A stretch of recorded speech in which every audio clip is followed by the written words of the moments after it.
منبع ما در این ویدیو این کتابه: تحفه های آن جهانی، سیری در زندگی و آثار مولانا جلال الدین محمد بلخی، نوشته علی دهباشی.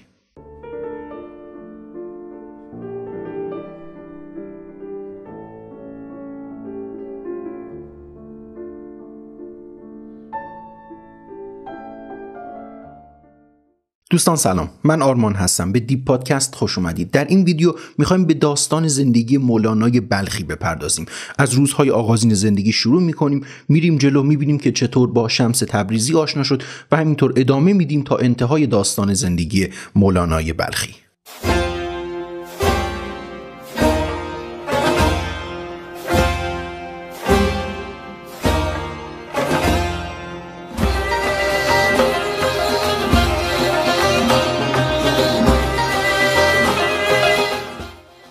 مولانا جلال الدین محمد ابن حسین بلخی رومی، مشهور به مولانا و خداوندگاره. مولانا در 30 سپتامبر سال 1207 میلادی در بلخ متولد شد که ما امروز بهش میگیم مزار شریف و در افغانستان قرار داره. خانواده مولانا یک خانواده مذهبی بودند. پدرش فردی بود به اسم بهاءالدین ولد که واعظ معروف بلخ بود. شاگردان خیلی زیادی داشت و کلاً مشغول آموزش امور روحانی و مذهبی بود. علاقه زیادی هم گویا پدر به صوفیگری و تصوف داشت. یه توضیح هم راجع به صوفیگری بدیم. صوفیگری یک جور سیر و سلوک، یک جور مسلکیه که گروه خاص این کار رو انجام میدن برای نزدیکتر شدن به خدا، تزکیه نفس و کندن از این جهان. بعضی از روحانیون اون دوران با این روش موافق بودن، یک تعداد هم کلاً باهاش مخالفت میکردن. اما بهاءالدین ولد پدر مولانا گویا علاقه زیادی به صوفیگری داشت. از اون طرف شاگردان و مریدان خیلی زیادی داشت. پای مجالس درسش افراد زیادی حاضر می شدن. شهره بلخ بود. حتی پدر مولانا کتابی داره که تا به امروز در اختیار ما هم قرار داره، کتابی به اسم معارف بهاءولد که نوشته بهاءالدین ولده که پدر مولاناست. شاگردان بهاءالدین ولد به قدری بهش علاقه داشتند و اون رو عالم میدونستند که لقبش رو گذاشته بودند سلطان العلما. در اون زمان بلخ بخشی از امپراتوری خوارزمشاهیان رو تشکیل میداد. پادشاه اون دوران هم سلطان محمد خوارزمشاه بود. در ابتدا رابطه بین سلطان محمد خوارزمشاه و بهاءالدین ولد رابطه خوبی بود و خیلی به هم احترام میذاشتند. اما رفته رفته این رابطه رو به تیرگی گرفت. عده‌ای از کارشناسا میگن دلیلش دقیقاً مشخص نیست، اما از طرف حکومت خوارزمشاهیان به بهاءالدین ولد و خانواده‌اش فشار وارد میشد. اما یه عده دیگه میگن دلیلش برمیگرده به امام فخر رازی. امام فخر رازی هم از علمای بزرگ در دربار خوارزمشاهیان بود. فرد بسیار شناخته شده‌ای بود. امام فخر رازی اهل ری بود. بعد از یه مدتی از ری به هرات رفت و کلاً تو خراسان بزرگ اسم و رسمی به هم زده بود. شاگردان زیادی داشت. اما تفکرات علمی و دینی امام فخر رازی چندان با تفکرات بهاءالدین ولد جور در نمی اومد و با همدیگه خیلی به مشکل برخورده بودن، جوری که بهاءالدین ولد توی اون مجالس وعظی که به پا میکرد و شروع به سخنرانی میکرد مدام تفکرات امام فخر رازی رو میکوبید و اون رو فردی میدونست که از سنت پیامبر داره فاصله میگیره، یه بدعت جدیدی داره به وجود میاره. چنین چیزی باب میل سلطان محمد خوارزمشاه نبود. به همین دلیل از جانب حکومت به خانواده مولانا فشار زیادی وارد میشد. اما این یه طرف قضیه بود. یه دلیل دیگه هم وجود داشت که احساس کنن بلخ جای چندان خوبی برای موندن نیست. همون دوران بود که زمزمه‌هایی مبنی بر حمله چنگیزخان مغول به خوارزمشاهیان به گوش میرسید و کلاً مردمان بلخ و سایر نواحی خراسان بزرگ توی یک ترس و اضطرابی بودن که مبادا بین مغول‌ها و خوارزمشاهیان جنگی در بگیره. در این دوران مولانا 12 ساله بود که بهاءالدین ولد تصمیم گرفت بلخ رو ترک کنه و کلاً به سمت نواحی غربی کوچ کنه و از خراسان بزرگ فاصله بگیره.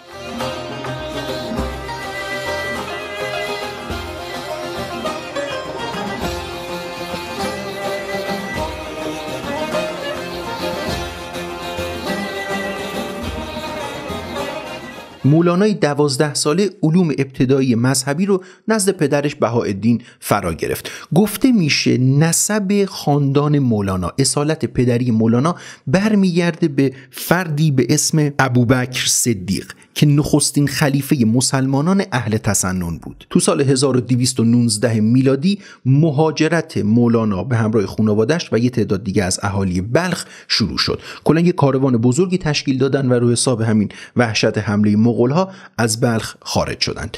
به اولین جایی که پا گذاشتن و در اونجا اتراق کردند شهر نیشابور بود. گفته میشه عطار نیشابوری با خانواده مولانا در اونجا ملاقات کرد. بهاءالدین ولد رو دید و بعد هم یه نگاهی به مولانا انداخت. مدتی با مولانای 12 ساله هم کلام شد. بعد هم به بهاءالدین ولد گفت پسر تو فرد خردمندیه، در آینده جهان رو متحیر خودش میکنه. پس از استراحت کوتاهی در نیشابور به بغداد رفتند. از اونجا راهی حجاز شدند و بعد هم به زیارت حج رفتند. پس از زیارت حج به ترکیه رفتند. به شهری پا گذاشتند به اسم لارنده که امروزه ما بهش میگیم کارامان. در کارامان ساکن شدند. در همین دوران بود که چنگیزخان مغول نواحی شرقی رو زیر سلطه خودش گرفته بود و خراسان در این دوران به طور کامل توسط مغول‌ها سقوط کرده بود.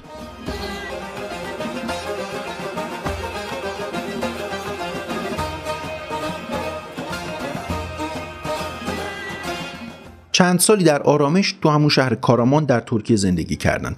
مولانا به سن 18 سالگی رسید که مادرش فاطمه خاتون از دنیا رفت. مدتی بعد مولانا به درخواست پدرش ازدواج کرد با دختری به اسم گوهر خاتون. اما در شهر کارامان هم زیاد اقامت نکردند. علاءالدین کیقوباد حاکم سلجوقی روم به پدر مولانا گفت که بهتره به قونیه مهاجرت کنه و شرایط در قونیه برای این خانواده بهتره.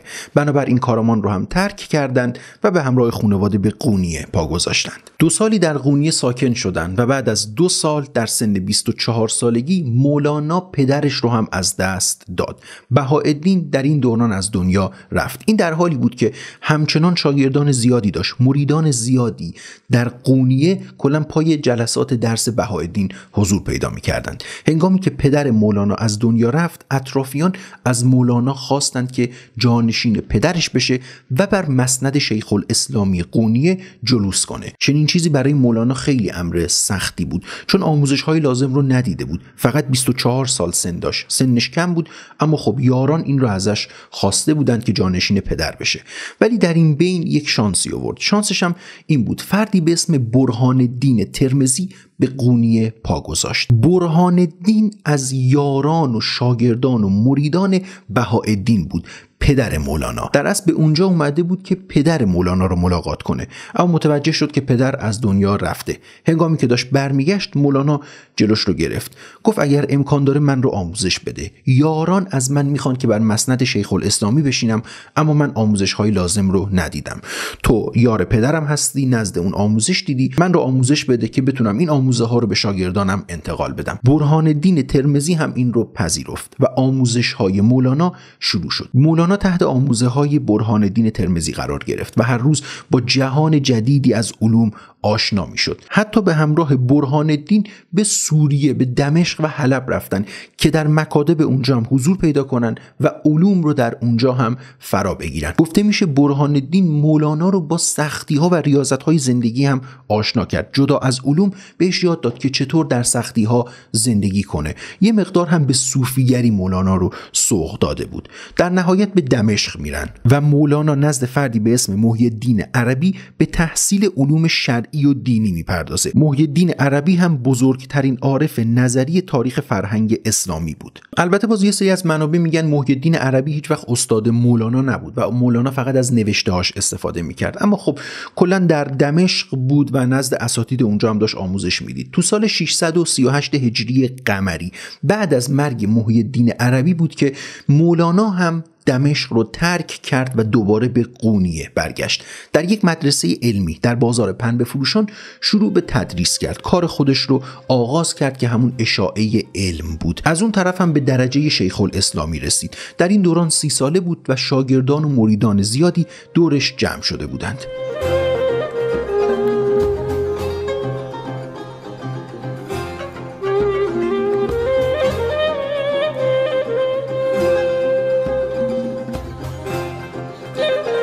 مولانا علاوه بر تدریس غرق در مطالعه کتاب‌های بزرگ در اون دوران بود. کتاب‌هایی که من چند تاشو خدمتتون اسم میبرم: احیاء العلوم ابو حامد محمد غزالی، هدایع مرقینانی، دیوان متنبی، قوت القلوب ابو طالب مکی و همچنین کتاب معارف بهاءالولد که نوشته پدرش بود. تا سن 38 سالگی همچنان مشغول مطالعه و یادگیری علوم مختلف بود تا اینکه در این سن فردی به قونیه پا گذاشت که جهان مولانا رو کلاً دگرگون کرد و اون فرد شمس تبریزی بود. شمس در این دوران به قونیه پا گذاشت. گویا قبلتر هم مولانا با شمس برخورد داشت و هنگامی که در دمشق بودند یک بار شمس رو دیده بود، بسیار هم از کرامات شمس شنیده بود. خیلی علاقه داشت تا دوباره این فرد رو ملاقات کنه. وقتی که شمس به قونیه پا گذاشت خبرش به مولانا هم رسید که یک درویش شوریده حالی وارد قونیه شده، لباس مندرسی داره، بی سر و سامان، خانه‌ای نداره، کلاهی در سر داره و گفته میشه جهانگرده. مریدانی دور خودش جمع کرده و مشغول سخنرانیه. مولانا که این حرف‌ها رو شنید گفت بهم نشون بدید که الان در کجا ساکنه، باید این فرد رو ببینم. گویا اولین جایی هم که ساکن شده بود یک منزل کوچیکی بود در بازار شکرفروشان قونیه. مولانا هم با عجله خودش رو به شمس رسوند و در اونجا خودش رو معرفی کرد. شروع کردن به صحبت کردن، صحبت‌هایی که جهان هر دو نفر رو تغییر داد، مخصوصا مولانا. در واقع از همینجا تازه حرکت طوفانی مولانا آغاز میشه. هم صحبتی و هم نشینی با شمس کلا جهان مولانا رو دگرگون کرده بود. مولانایی که اهل علم و کتاب و نوشتن بود، کتاب‌ها رو گذاشته بود کنار و مدت‌ها با شمس به هم نشینی و هم صحبتی میپرداخت. این دیدارهایی که در خلوت هم معمولا انجام میشد 16 ماه به طول انجامید، جوری که دیگه به سمت کتاب نمیرفت و کلا زیاد هم در کلاس‌های درس حضور پیدا نمیکرد. شاگردانش رو هم به حضور نمیپذیرفت. کلا شیفته تفکرات و صحبت‌های شمس شده بود. در این دوران مولانا 40 ساله بود. فردی بود که علوم مختلف رو فرا گرفته بود و به نظر می‌رسید که یک استاد خبره باشه. دیگه تمایلی نداشته باشه که زیر پرچم کسی دیگه‌ای در بیاد و خودش رو مرید کسی دیگه‌ای بدونه. اما گویا مرید شده بود، مرید فردی به اسم شمس تبریزی، و همین شمس در سن 40 سالگی دریچه جدیدی از زندگی رو به روی مولانا باز کرده بود.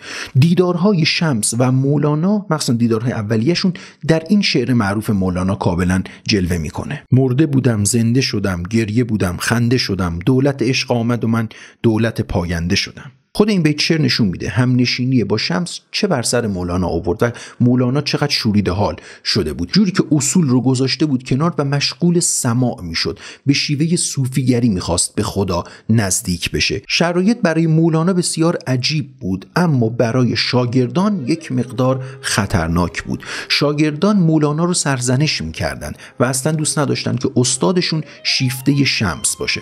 از اون طرف رفتارشون با شمس چیز دیگه ای بود. مریدان و شاگردان مولانا شمس رو به مرگ تهدید کردند.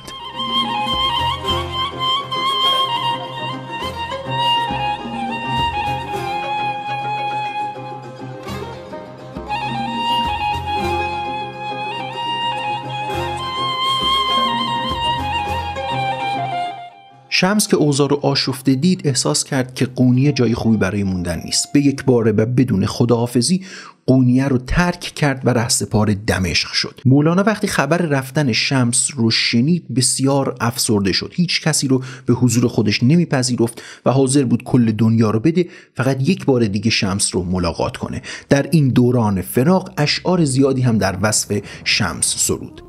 بروید ای حریفان بکشید یار ما را، به من آورید آخر صنم گریز پارا. به ترانه های شیرین به بهانه های زرین، بکشید سوی خانه مه خوب خوشلقا را. وگر او به وعده گوید که دمی دگر بیایم، همه وعده مکر باشد بفریبد او شما را.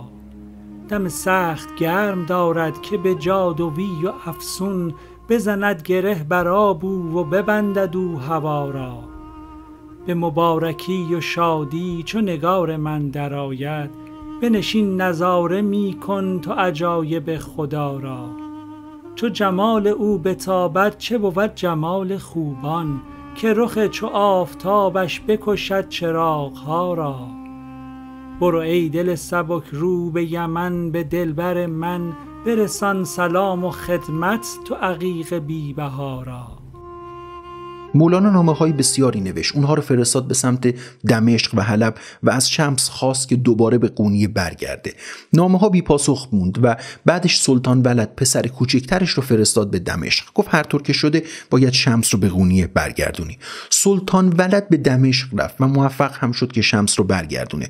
شمس و مولانا دوباره همدیگر رو در قونیه ملاقات کردند. اما ملاقات این دو یار دوام چندانی نیاورد. بعد از یک مدت کوتاهی دوباره شمس ناپدید شد و تا به امروز اطلاعات دقیقی از شمس در اختیار نیست که چه بر سر شمس اومد. 3 نظریه در مورد سرنوشت شمس وجود داره که هر 3 تاشو من خدمتتون میگم. یکیش اینه که مخفیانه توسط یاران و شاگردان مولوی کشته شد، به قتل رسید تو همون قونیه و همونجا هم کلا سر به نیستش کردن. دومیش برمیگرده به فرزند بزرگ مولانا، پسری به اسم علاءالدین. قصه‌ش هم یک قصه عاشقانه است. گفته میشه که هنگامی که همسر اول مولانا از دنیا رفت، مولانا با یک زن دیگه ای ازدواج کرد و بعد هم یک کنیزی وارد خونشون شد به اسم کیمیا. گویا علاءالدین دلباخته کیمیا شده بود، ولی مولانا کاری کرد که شمس با کیمیا ازدواج کنه. این قضیه باعث شد که علاءالدین به شدت از شمس نفرت پیدا کنه و بساط قتل شمس رو هم بچینه. اما نظریه سوم برای ما ایرانی‌ها خیلی بیشتر جا افتاده. برمیگرده به همین داستان. وقتی که قونیه شرایطش سخت شد، شمس از قونیه به ایران برگشت، به ارومیه رفت و در خوی ساکن شد. در همون خوی موند و کلا مجالس درس خودش رو برپا کرد و بعد هم در آرامش در خوی از دنیا رفت و آرامگاهی هم در خوی قرار داره که گفته میشه آرامگاه شمس تبریزیه. اما دقیق مشخص نشد که چه بر سر شمس اومد. بعد از مدت‌ها مولانا به دنبال شمس گشت، به حلب سفر کرد، سراسر سوریه رو گشت، اما نتونست اثری از شمس پیدا کنه. کاملا درمانده از پیدا کردن شمس مجدداً به قونیه برگشت. بسیار افسرده بود و هر از گاهی اشعاری در فراق شمس می سرود. همه را بیازمودم ز تو خوشترم نیامد، چو فرو شدم به دریا چو تو گوهرم نیامد. سر خنبه ها گشادم ز هزار خم چشیدم، چو شراب سرکش تو به لب و سرم نیامد. چه عجب که در دل من گل و یاسمن بخندد، که سمن بری لطیفی چو تو در برم نیامد. ز پیت مراد خود را 2-3 روز ترک کردم، چه مراد ماند زان پس که میسرم نیامد. 2-3 روز شاهیت را چو شدم غلام و چاکر، به جهان نماند شاهی که چو چاکرم نیامد. خردم گفت برپر ز مسافران گردون، چه شکسته پا نشستی که مسافرم نیامد. چو پرید سوی بامت ز تنم کبوتر دل، به فغان شدم چو بلبل که کبوترم نیامد. چو پی کبوتر دل به هوا شدم چو بازان، چه همای ماند و عنقا که برابرم نیامد. برو ای تن پریشان تو وان دل پشیمان، که ز هر 2 تا نرستم دل دیگرم نیامد.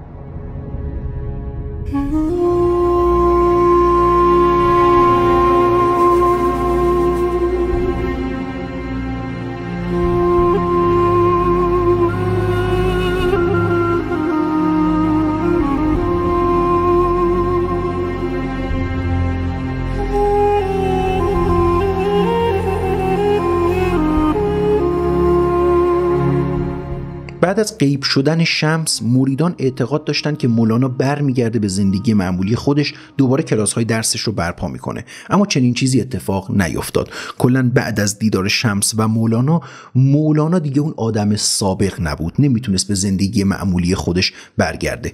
مولانا هم تبدیل شده بود به یک درویش شوریده حال، مدام به مراسم سماع و وجد میرفت. دف میزدن، چنگ میزدن، آوازهای مختلف میخوندن و همینطوری به رقص سماع مشغول میشدن. مولانا هم در این گروه ها حضور به عمل می آورد و این قضیه همچنان برای شاگردانش جای سوال بود که چرا به اون زندگی سابق بر نمیگرده. گفته میشه در کنار منزل مولانا یک سماعخانه بود و مولانا هم پایه ثابت این سماعخانه شده بود. هر شب به این مراسم میرفت و پا به پای سایر افراد سماعخانه به سماع مشغول میشد. اولین باری که اصلا مولانا با این مراسم آشنا شد توسط شمس تبریزی بود. شمس دست مولانا رو گرفت و با خودش به یک سماعخانه برد. گفت که ما باید وارد این گروه ها بشیم و باید یک چنین کاری انجام بدیم. مولانا به شمس گفت که این کار از لحاظ دینی حرامه. شمس گفت بله حرامه، اما برای انسانهای عادی که هوای نفس دارند و دل در این جهان بستند، نه برای کسانی که طالب حق و حقیقت هستند. اگر به دنبال حق و حقیقت میگردی باید سماع کنی. اینطوری شد که مولانا با سماع آشنا شد و کلا شیفته این آیین شد. شیفتگی مولانا به مراسم سماع به قدری زیاد بود که وقتی خبر قتل شمس رو بهش دادن، در فراق یار و به یاد شمس باز هم مشغول مراسم سماع شد. یه توضیح راجع به خود مراسم سماع بدیم. امروزه به عنوان یکی از رسومات مذهبی در دین اسلام شناخته میشه، اما پیشینش برمیگرده به قبل از اسلام. دقیقاً مشخص نیست چه تاریخی، اما پیش از اسلام هم چنین مراسمی وجود داشت. هدفش هم همون بود، میچرخیدن، میرقصیدن و اون هم برای ستایش خدایان اساطیری بود، گویا مربوط به همون منطقه قونیه هم میشد. اما خب دقیق مشخص نیست که چه دورانی این کارها انجام میشد. ولی از چه سالی وارد اسلام شد؟ تا سال 245 هجری قمری اثری از سماع در مراسم مسلمانان به چشم نمیخوره. در این دوران ذوالنون مصری اجازه تشکیل نخستین مجلس سماع رو به شاگردانش میده. گویا از این دوران بود که سماع هم وارد دین اسلام شد و قبلتر چنین چیزی وجود نداشت.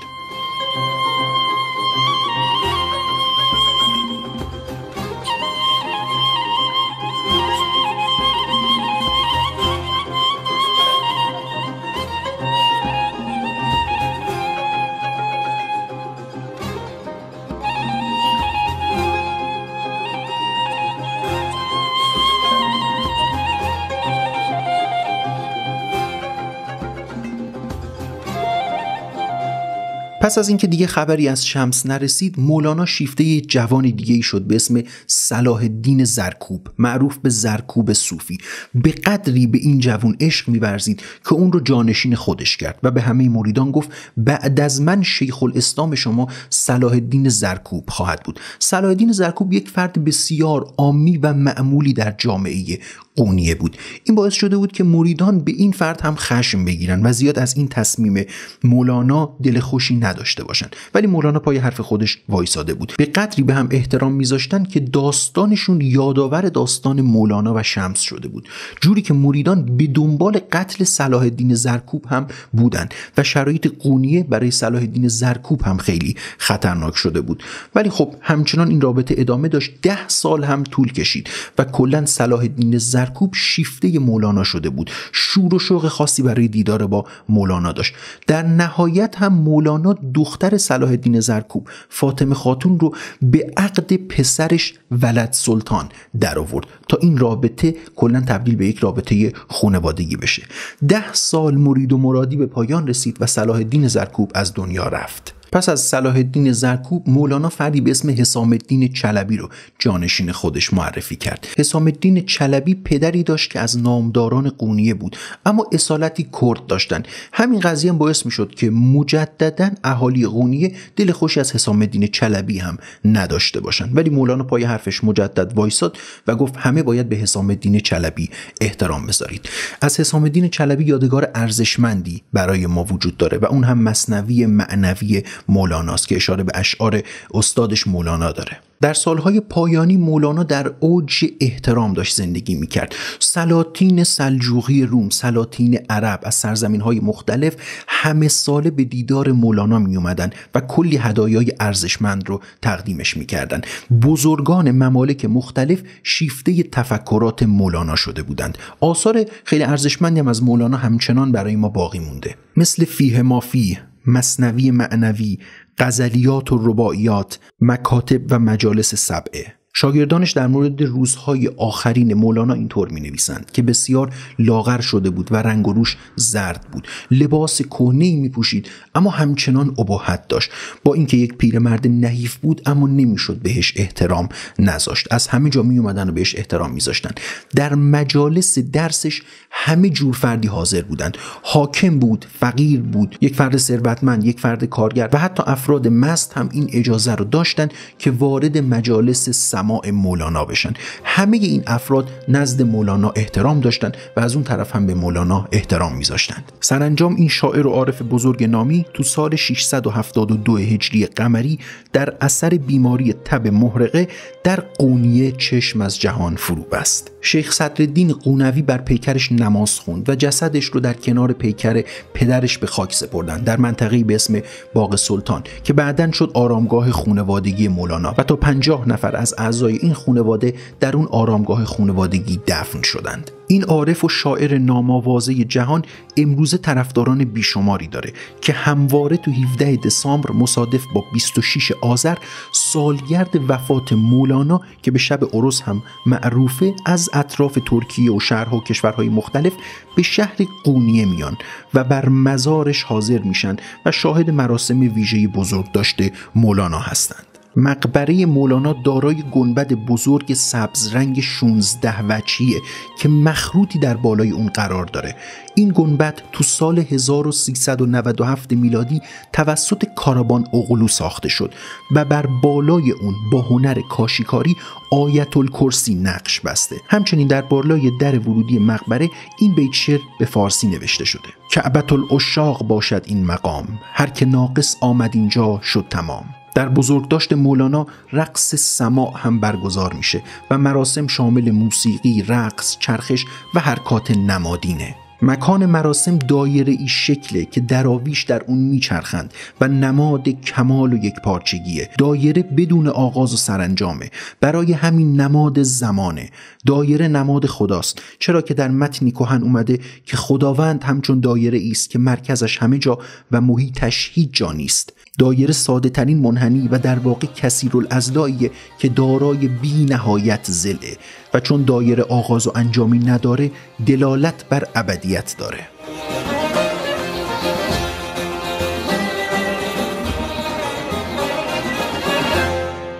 باز آمدی که ما رو در هم زنی به شوری، داوود روزگاری با نغمه زبوری.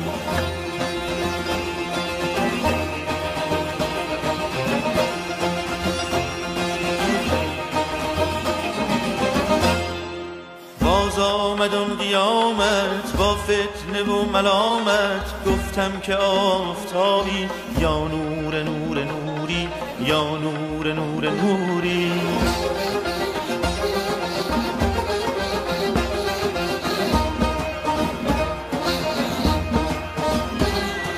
باز آمد اون تجلی از بارگاه اعلا، ای روح نره میزن موسی و کون توری.